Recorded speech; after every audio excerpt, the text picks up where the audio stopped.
We've all been there, trying to figure out why our designs lack consistency, why our projects always take longer and cost more than expected. In this ever-evolving world, your product's ability to adapt to change is critical, not just to survive, but to thrive. Hi, I'm Derek with Cieden Design and UX Agency. Today we'll look at how design systems can help improve our product's chances of success while also ensuring that our development process is agile and adaptable. So what exactly is a design system and why is it so valuable? A design system is a collection of reusable design elements such as buttons, input fields, and headers, as well as their states and usage rules. Basically, it's a set of building blocks that you can repeatedly use throughout a project. This system generally consists of three components: a pattern library with a collection of buttons, input fields, and tables; a style guide featuring typography, colors, brand identity, and icons; rules of usage that include design principles, language or tone of voice, documentation, and design terminology. Why this is so valuable is because our design system provides us with a standardized, single point of reference for most, if not all, of our UX and UI decisions. It ensures consistency by having similar interface elements created in the same way, especially when there are multiple designers involved. It makes it much easier for new teammates to get up to speed because of the increased flexibility. It also increases efficiency of our development teams by eliminating the need to design or code the same element twice, saving us time and money.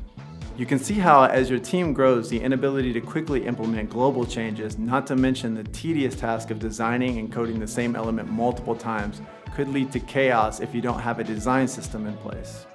The principal concept behind design systems is known as atomic design, introduced by Brad Frost in 2016. It groups elements using a chemistry-inspired approach, starting with the most basic building blocks called atoms, and progressing to the most complex elements such as templates and pages.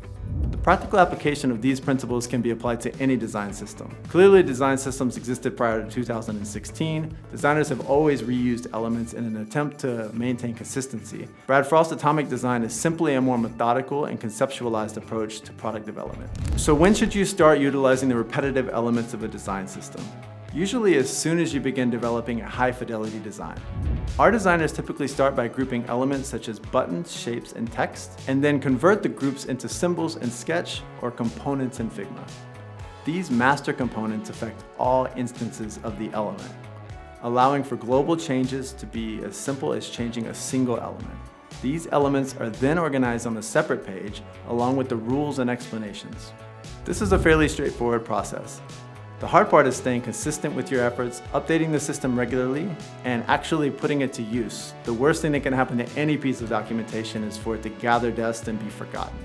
Aside from just reusable elements, developing a design system also involves considering the hierarchy of text elements, such as headers, paragraphs, and hyperlinks.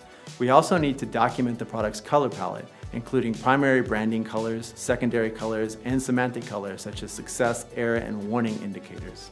I should mention that Figma's recent update has made maintaining design systems quite a bit easier by introducing variants, making it possible to create multiple states and variations of a single button. Up until now, we've just been focusing on the general benefits of a design system. Let's quickly take a moment to consider the advantages of a custom-built versus a pre-built. A custom design system is built from the ground up, which means you'll need to invest time and money into it. Despite the extra challenge, a custom design system will help you differentiate your product through UX and UI while also giving you complete control over which elements you require. It's worth noting, however, that there are times when you don't need to start from scratch with the design system. Designers sometimes choose pre-built, open-source design systems for projects that must adhere to specific design principles. One obvious advantage to this approach is that it eliminates the need to invest resources to develop a fully customized system. It also allows you to use a popular visual language that users are likely to be familiar with. On the other hand, a disadvantage of using a ready-made design system is that you lose a lot of what makes your design unique. You might end up with a product that looks a lot like a copy of Google, Apple, or Microsoft. Also, if chosen incorrectly, they can cause additional problems. For example, you should probably avoid using Shopify Polaris for a mobile game. On that note, we should quickly mention some of the popular open source design systems out there.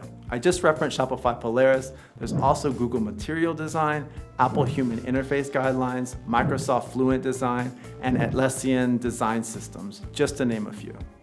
When deciding whether to use a pre-built system or create a custom design system, long-term scalability and adaptability should be the primary consideration.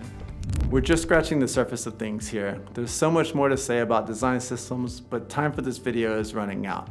If you'd be interested to see a more in-depth breakdown of design systems, let us know in the comments. Also, be sure to read our blog post and check out Brad Frost's TED Talk, both of which are linked in the comments below. We have a lot of great content planned, so make sure you like and subscribe so you don't miss it. Thanks for watching, and see you next time.